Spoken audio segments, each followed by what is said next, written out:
बिस्मिल्लाहिर्रहमानिर्रहीम अस्सलाम वालेकुम। Welcome back. आज हमारी तीसरी वीडियो है प्रोनोन की। पहले इससे हम दो वीडियोस अपनी कर चुके हैं पार्ट्स ऑफ स्पीच के नाम से। जो स्टूडेंट्स ये वीडियो देख रहे हैं तो उनको चाहिए कि पहले जो दो वीडियोस हैं, एक पार्ट्स ऑफ स्पीच पे बनी हुई है और एक नाउन पे है, उनको पहले देख लें ताकि वो बेटर अंडरस्टैंडिंग कर सके। पार्ट्स ऑफ स्पीच के नाम से प्लेलिस्ट जो है वो चैनल पे बनी हुई है, उसको विजिट करके आप दोनों वीडियोस जो हैं वो देख सकते हैं। आज हम प्रोनाउन करेंगे। प्रोनाउन पहले भी हमने डेफिनेशन उसकी की है, आज इसको तफसील से पढ़ते हैं। Pronoun is use in place of noun to avoid repetition. पहले भी आपको बताया था कि मसलन आप कोई स्टोरी लिख रहे हो या कोई लेटर लिख रहे हो, कोई ऐसे लिख रहे हो या गुफ्तगू कर रहे हो, तो उसमें किसी शख्स का बार बार जब हम नाम लेते हैं तो वो काफ़ी ऑकवर्ड लगता है, तो उसके लिए इस्तेमाल किया जाते हैं प्रोनाउन, जैसे I, we, they, you, he, she, it.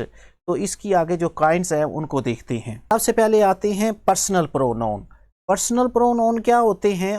Personal pronoun is associated with the particular person or group in the grammatical sense. तो उर्दू में हम जब बात करते हैं या इंग्लिश में हम बात करते हैं तो तीन तरह के जो हमें अंदाज अपनाते हैं। फर्स्ट पर्सन स्पीकर यानी बात करने वाला, उर्दू में इसे कहते हैं मुतकल्लम, और ये सिंगुलर भी हो सकता है और ग्रुप भी हो सकता है, यानी एक से ज़्यादा अफराद भी बात कर रहे होते हैं। सेकंड पर्सन में द पर्सन और पीपल बीइंग एड्रेस्ड, मतलब जिससे हम बात कर रहे हैं, जो हमारे सामने खड़ा है। The person who is spoken to, जिससे हम गुफ्तगू कर रहे हैं। इसे उर्दू में कहते हैं हाजिर या मुखातब। और थर्ड पर्सन जो होता है द पर्सन और पीपल बीइंग टॉक्ड अबाउट, जिसके मतलब हम बातें कर रहे होते हैं, उर्दू में इसे कहते हैं गायब, जो मौजूद ना हो। The person who is spoken about, जिसके मतलब गुफ्तगू की जा रही है। अब इसमें नंबर के लिहाज से प्रोनाउन जो है वो प्लूरल भी हो सकता है और सिंगुलर भी हो सकता है, यानी एक शख्स के मतलब भी आप बात कर रहे होते हो, ज़्यादा लोगों के मतलब भी आप बातें कर रहे होते हो, यानी एक बंदा भी बात कर रहा है, ज़्यादा अफराद भी बात कर रहे हैं। जेंडर के एतबार से फेमिनन, मैस्कुलिन, न्यूटर तीनों हो सकते हैं, यानी बेजान चीज़ के मतलब भी आप बात कर रहे हैं। न्यूटर पीछे हम पढ़ चुके हैं, बेजान चीज़ को कहते हैं। फेमिनन और मैस्कुलिन के मतलब भी बात कर रहे हैं या ये बात कर रहे होते हैं। इनकी आगे मज़ीद एग्जांपल्स देखते हैं तो हमें मज़ीद पता चलेगा। ये पहले टेबल जो है इसको देखते हैं। ये पर्सन लिखे हुए हैं, पर्सन में first person, second person, third person इसी तरह लिखा हुआ है, और सिंगुलर लिखा हुआ है, जो प्रोनाउन सिंगुलर के तौर पे इस्तेमाल किए हैं वो लिखे हुए हैं, और नीचे प्लूरल जो प्रोनाउन प्लूरल के तौर पे इस्तेमाल किए जाते हैं उनको लिखा हुआ है। मसलन देखते हैं आई। आई को सब्जेक्ट के तौर पे लिखें और ऑब्जेक्ट होता है इसका मी, और ये दोनों तरह से सिंगुलर होता है। यू और फिर यू, सब्जेक्ट भी यू और ऑब्जेक्ट भी यू, दोनों जो है वो सिंगुलर के तौर पे इस्तेमाल होते हैं। और याद रखें यू को सिंगुलर भी लिया जाता है और प्लूरल भी लिया जाता है, जिस तरह नीचे लिखा हुआ है प्लूरल में भी यू लिखा हुआ है। आई जो है वो सिंगुलर फर्स्ट पर्सन होता है और वी जो होता है वो प्लूरल फर्स्ट पर्सन होता है, यानी एक से ज़्यादा अफराद भी बात कर रहे होते हैं। यू सेकंड पर्सन के तौर पर दोनों में इस्तेमाल होता है, सिंगुलर भी और प्लूरल भी। ही, शी, इट जो होता है ये थर्ड पर्सन होता है, सिंगुलर, और दे जो होता है वो प्लूरल होता है, थर्ड पर्सन। इसका आगे दे का देम करेंगे, ही का हिम, शी का हर, इट का इट ही करते हैं इसका ऑब्जेक्ट।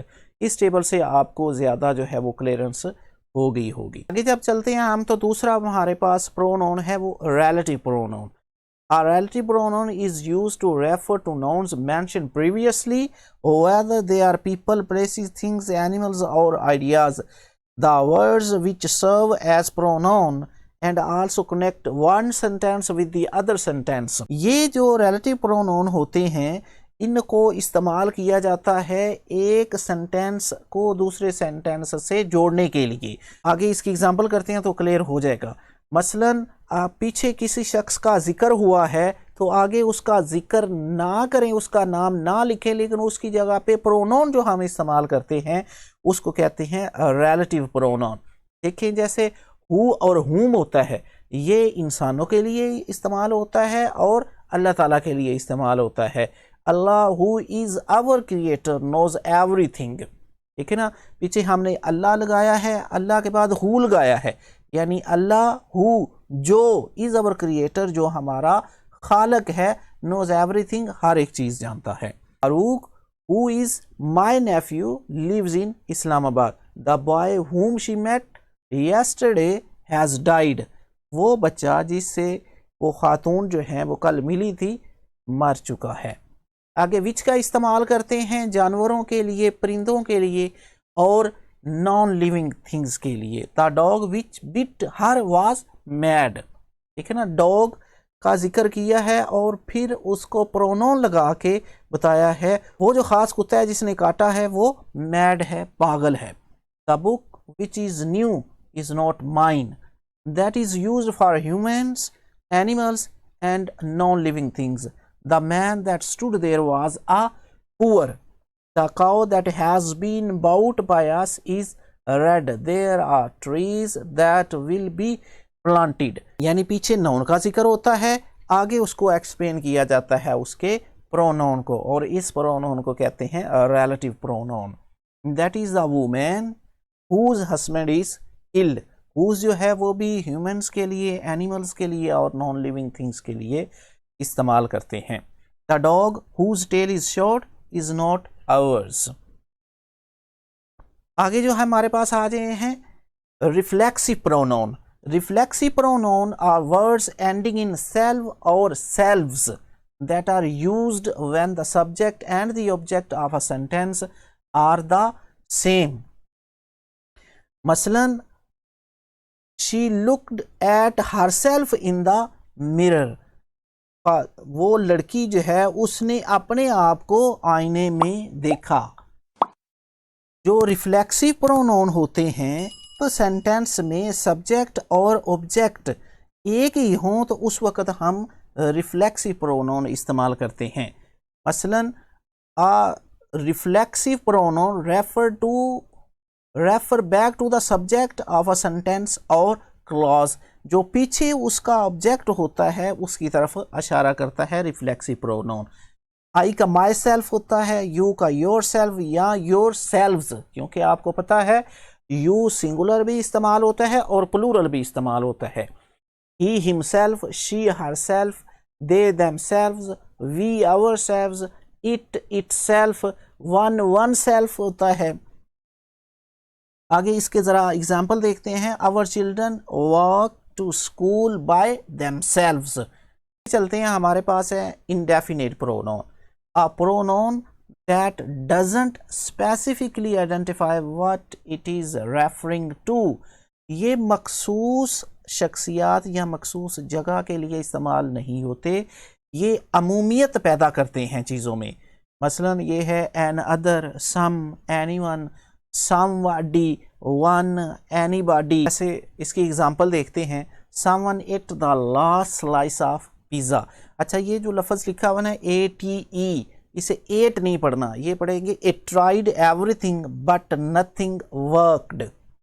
यानी ऐसी चीज़ जिसके मतलब आपको क्लियरेंस नहीं है उसके लिए हम इनडेफिनेट प्रोनाउन इस्तेमाल करते हैं। डेमोन्स्ट्रेटिव प्रोनाउन जो है वो a pronoun that is used two point two something specific with in a sentence. Sentence के अंदर ख़ास चीज़ की तरफ इशारा करने के लिए हम डेमोन्स्ट्रेटिव प्रोनाउन इस्तेमाल करते हैं। These pronouns can indicate items in space or time and they can be either singular or plural। ये दोनों जगह से हो सकती हैं, सिंगुलर भी हो सकते हैं और प्लूरल भी हो सकते हैं। जगह का भी इनमें जिक्र आ सकता है और वक़्त का भी जिक्र आ सकता है। चार होते हैं, this, these, that, those demonstrative pronoun. Near, in, time और डिस्टेंस, नज़दीक की चीज़ों के लिए या वक़्त के लिए हम इस्तेमाल करते हैं दिस और दीज। फार, इन, टाइम और डिस्टेंस, दूर की चीज़ों के लिए हम इस्तेमाल करते हैं। हम छोटे हुए हमारे पास कायदे होते थे, उनके ऊपर इशारा बना हुआ होता था हाथ का। दिस के लिए वो नज़दीक की तरफ इशारा कर रहा होता था और जो दैट होता था उसके लिए वो दूर इशारा कर रहा था। यही चीज़ इसमें बयान की गई है। दिस इज़ नॉट माइन, ये चीज़ मेरी नहीं है। शी मे बाई दैट, वो चीज़ वो खरीद सकती है। Those were the best, these are quite useless.